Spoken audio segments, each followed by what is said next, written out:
The health ministry once again urges defiant doctors to return to work as it'll start suspending their licenses from next week. A massive walkout by interns and residents over the medical reform has lasted for over a month, leading to a broader conflict involving senior doctors across the nation. The Great Train Express A line connecting Seoul and its surrounding areas is set to partially operate from next Saturday. We take a look at how much it costs and why it's considered a groundbreaker for commuters. The U.S. has submitted a draft UN Security Council resolution calling for an immediate ceasefire in Gaza. That's according to Secretary of State Antony Blinken, who's on a tour to the Middle East, which includes a stop in Israel. It's March 21st, 2024. This is Newscenter.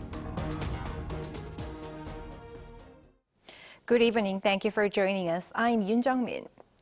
Junior doctors engaged in collective action against government's plans to expand medical school admissions quota are poised to face tangible consequences come next week. The government is once again urging them to return to work for patients. Shin Se-byuk has our top story. Starting next week, the government will begin suspending the licenses of trainee doctors who have not returned to hospitals.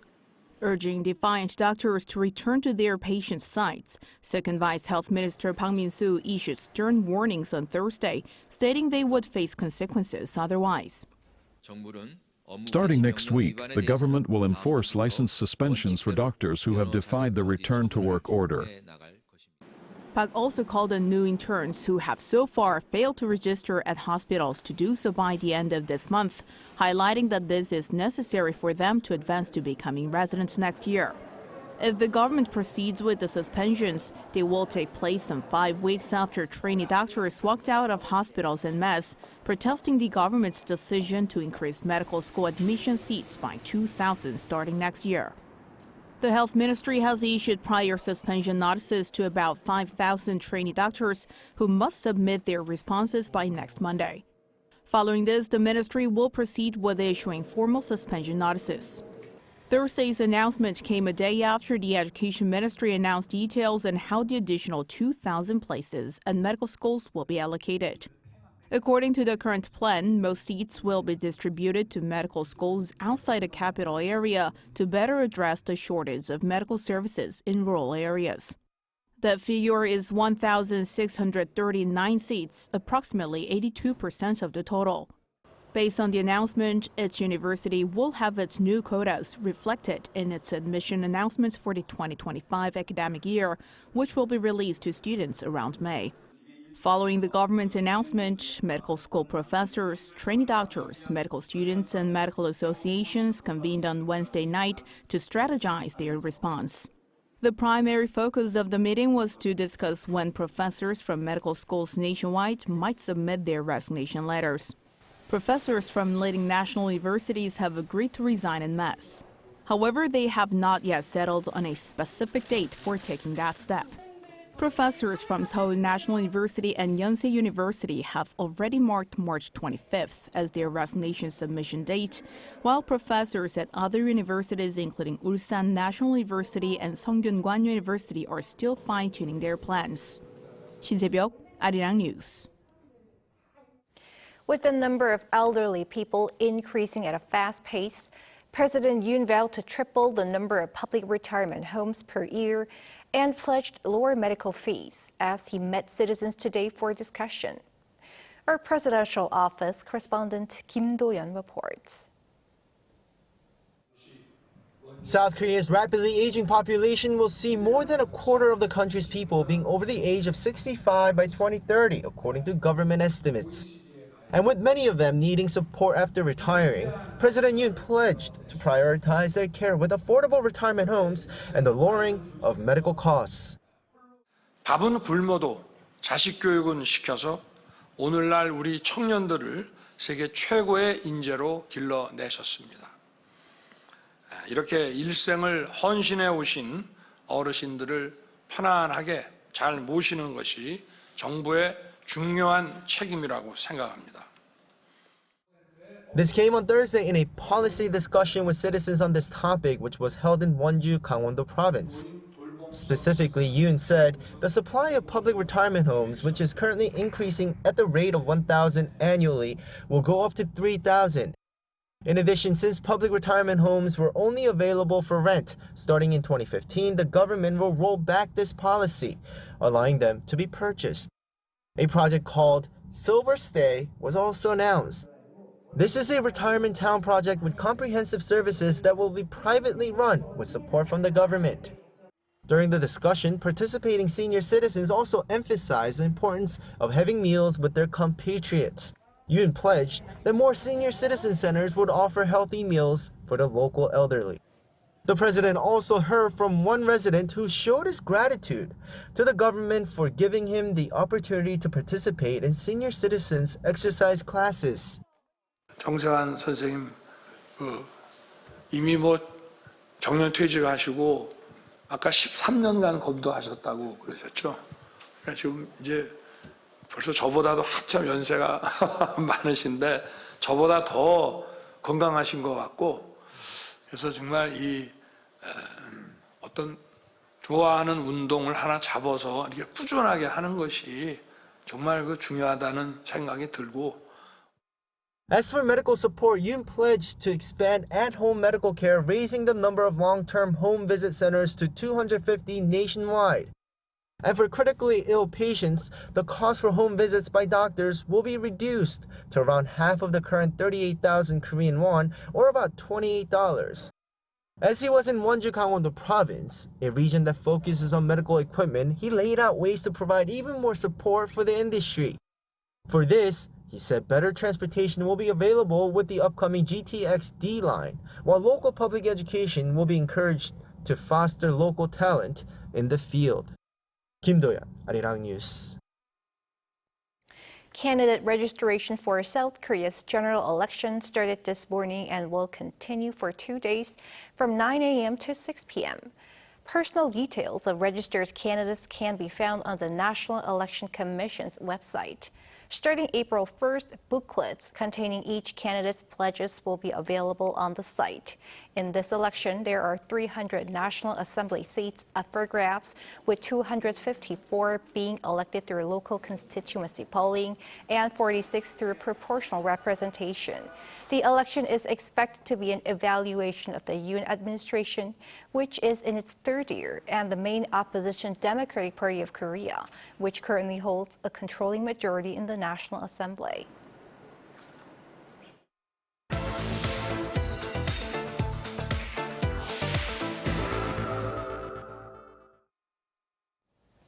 U.S. monetary policymakers have decided to maintain their interest rates at current levels for the time being. But anticipation for future rate cuts has pushed up all three major U.S. stock indices to an all-time high. Our financial correspondent Lee Soo-jin has more. U.S. Federal Reserve officials kept rates unchanged for the fifth consecutive time on Wednesday, following the second two-day Federal Open Market Committee meeting this year. With this latest move, the benchmark interest rates in the U.S. continue to stand in the range of 5.25% to 5.5%. And the key interest rate gap between South Korea and the U.S. remains at 2 percentage points, as the Bank of Korea also froze its rates for the 9th consecutive meeting in February. The U.S. Fed's decision to once again freeze interest rates, along with South Korea's consumer prices once again entering 3% territory last month, is increasing the likelihood of the Bank of Korea also keeping rates steady at the current rate of 3.5% at next month's decision rate meeting. There has been much speculation about when the Fed will begin cutting interest rates, with observers forecasting that rate cuts will come in the second half of the year. Following this latest meeting, policymakers forecast that 3 rate cuts will come by the end of the year, consistent with earlier forecasts and supported by the Fed chairman's comments. We believe that our policy rate is likely at its peak for this tightening cycle, and that, if the economy evolves broadly as expected, it will likely be appropriate to begin dialing back policy restraint at some point this year. This outlook was met with enthusiasm, with U.S. stocks closing at an all-time high. The benchmark S&P 500 gained 0.89% compared to the previous close, and the tech-heavy Nasdaq jumped by 1.25%. The Dow Jones Industrial Average rose by 1.03%. It's the first time since November 2021 that all three major indices have hit all-time closing records. And during Thursday's emergency macroeconomic meeting in South Korea, attended by the country's key economic leaders to discuss the potential impact of the U.S. Fed's rate freeze, Finance Minister Choi Sang-mok said that there is growing uncertainty about the timing of rate cuts in other countries, especially with the Bank of Japan's decision earlier this week to raise interest rates for the first time in 17 years. 이수진, Arirang News. South Korea's exports for the first 20 days of March saw an on-year rise on the back of strong semiconductor and ship exports. Data from the Korea Customs Service on Tuesday showed that outbound shipments reached over $34 billion, which is an on-year increase of some 11%. Exports of ships especially led the rise as they hiked by nearly 371%. Shipments to China, the U.S., Vietnam, and the EU all rose as well. Overall, exports of March are expected to record a surplus for the sixth consecutive month. South Korea's new train system connecting Seoul and its surrounding areas partially opens its line next week. We take a look at how much it costs and why it's considered a groundbreaker for commuters. Our economics correspondent Park Go-nu joins me in the studio. Hi, Go-nu. Good evening, Jungmin. Evening. Tell us more about the GTX. Of course. So GTX is an abbreviation of Great Train Express. It's been built so that people who commute to Seoul from Gyeonggi-do province so that they can do so in about 30 minutes. It's 40 meters underground and in some places even deeper. During the construction process, a special tunnel boring machine was used so that noise and vibrations were kept to a minimum. It's a lot faster than a subway and feels like a proper train. So, all aboard!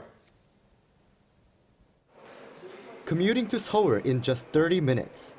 A new high-speed train, the Great Train Express, or GTX, is preparing to begin operations, allowing people to reach Seoul City from the greater metropolitan area in about 30 minutes. GTX's operation will bring innovation to our everyday lives in terms of transportation.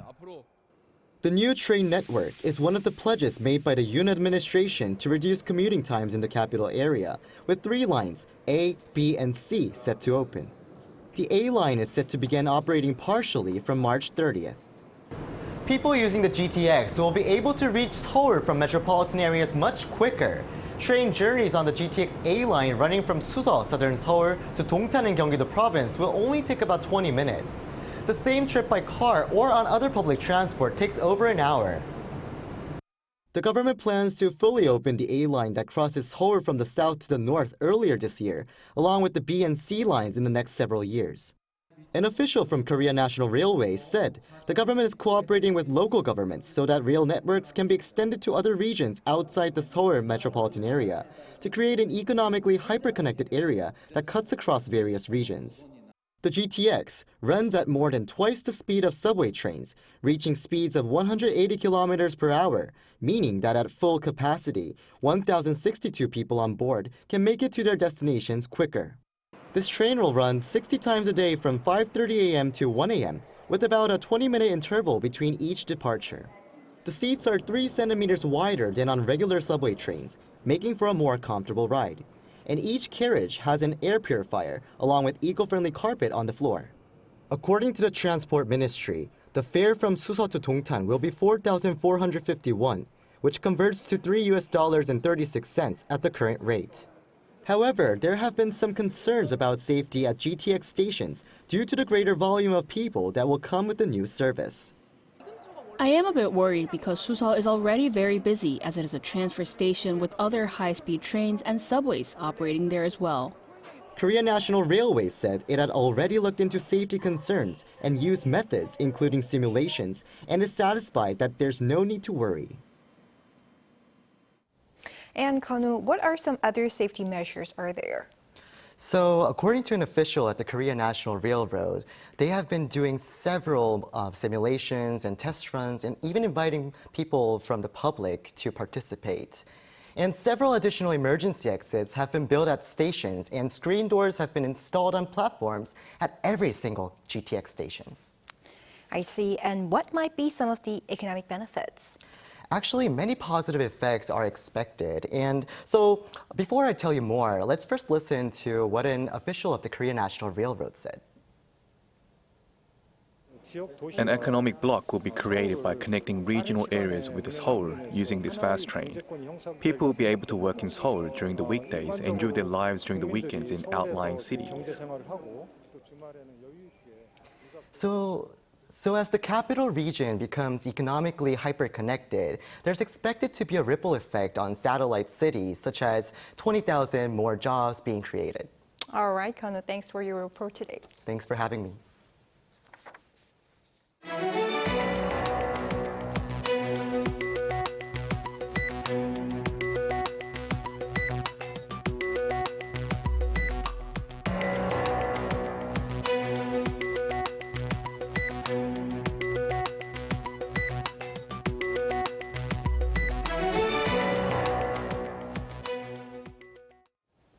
U.S. Secretary of State Antony Blinken says the U.S. has circulated a draft UN Security Council resolution calling for an immediate ceasefire in the Gaza Strip. He's on tour in the Middle East this week, which includes a stop in Israel. Chung Eun-ju tells us more. The United States has circulated a draft UN Security Council resolution calling for an immediate ceasefire linked to the release of hostages in the Gaza Strip. Secretary of State Antony Blinken made the announcement while on a tour of the Middle East that will include a stop in Israel. Blinken began his tour by holding talks in Saudi Arabia on Wednesday.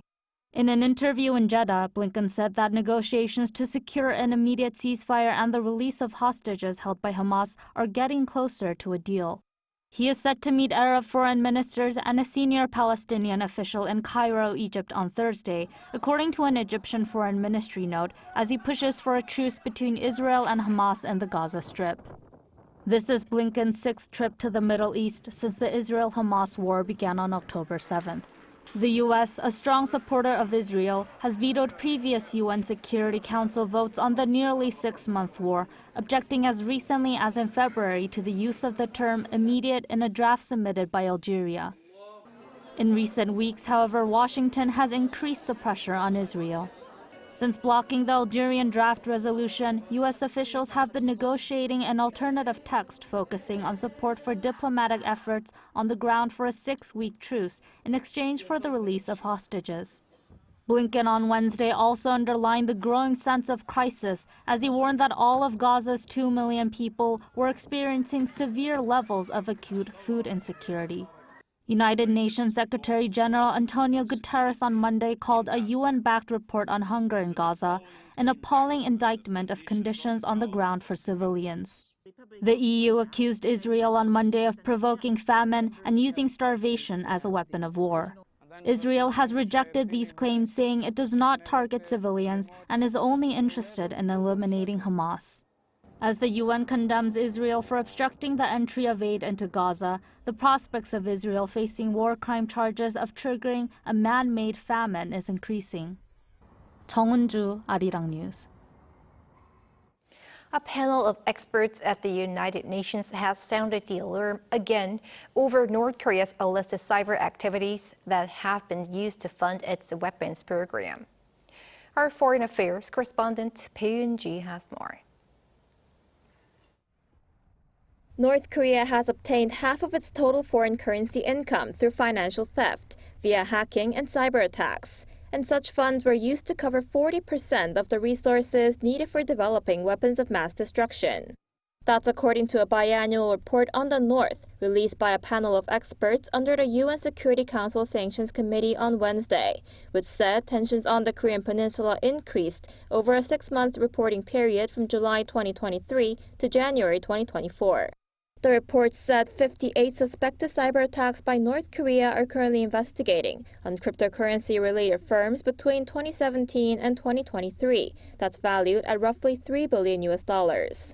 It pointed out that continuous cyber attacks targeting the virtual asset industry are also a means of generating revenue by avoiding UNSC sanctions. As the economic sanctions made it nearly impossible to obtain foreign currency needed to develop nuclear weapons and other missile technologies, hacking is used as the main means of earning such income. Regarding the latest report, Seoul's foreign ministry explained that it'll continue to engage in diplomatic efforts at both bilateral and multilateral levels, including international organizations, to ensure the effectiveness of sanctions against the regime.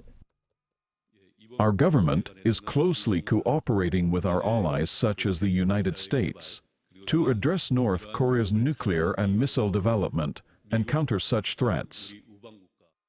Experts at the United Nations also assessed that North Korea has increased self-sufficiency in manufacturing the equipment and components for its ballistic missiles.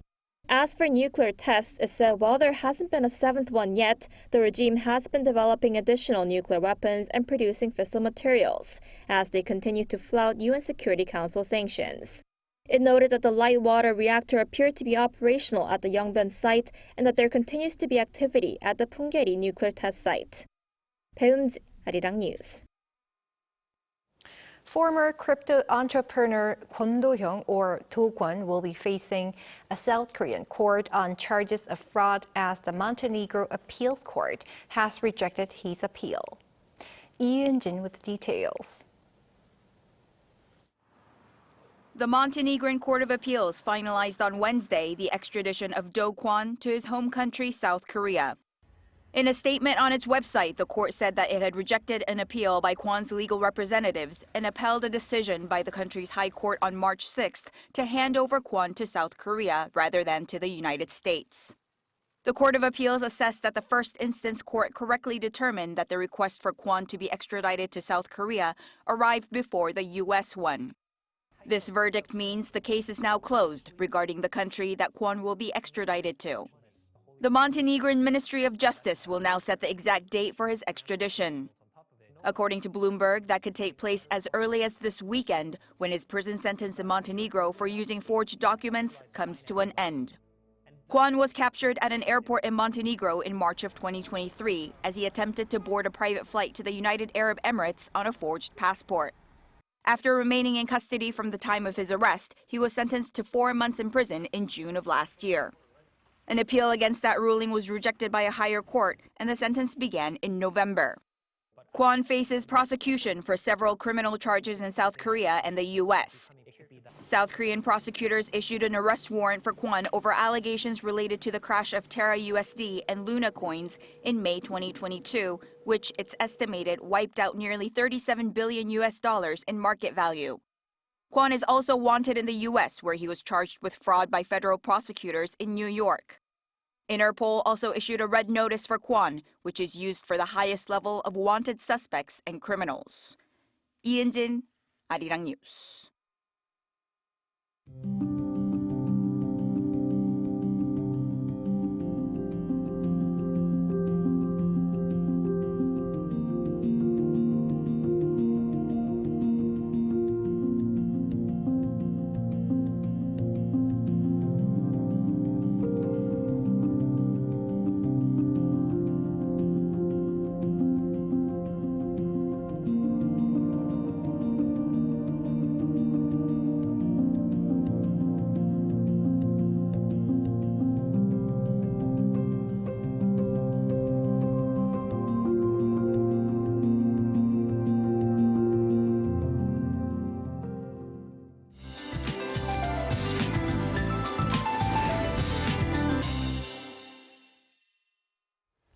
We're entering the end of March, but still the chilly weather continues. During the day, the temperature in Seoul was around 10 degrees Celsius. Temperatures have been slightly below the levels of previous years, and the daily temperature differences have been also increased by more than 10 degrees. Tomorrow, temperatures will be higher than today, and the last cold snap will recede completely. However, the sky will gradually become cloudy from tomorrow afternoon. In the late afternoon, rain will begin in the western part of the country, including the Seoul metropolitan area, and at night it will expand to other parts of the country. The amount of rain is up to 40 millimeters on Jeju Island and in central inland areas such as Seoul. In addition, around 20 millimeters are expected throughout the country. As it rains all over the country, dry conditions will be relieved to some extent. Tomorrow morning, Daejeon and Daegu will start off at 2 degrees, Busan and Jeju 7 degrees. Daily highs will move up to 16 in Seoul, Daegu, and Gyeongju. Rain in the forecast will be frequent until early next week, but warmer than usual spring weather will continue. That's all for Korea. Here are the weather conditions around the world.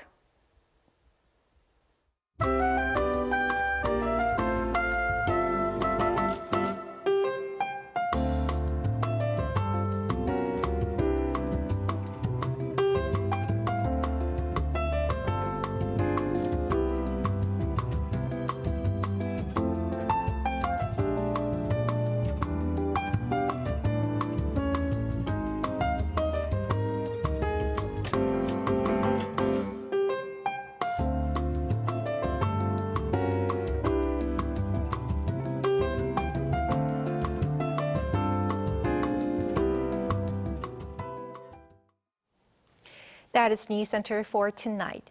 Thank you for watching. A panel session coming up.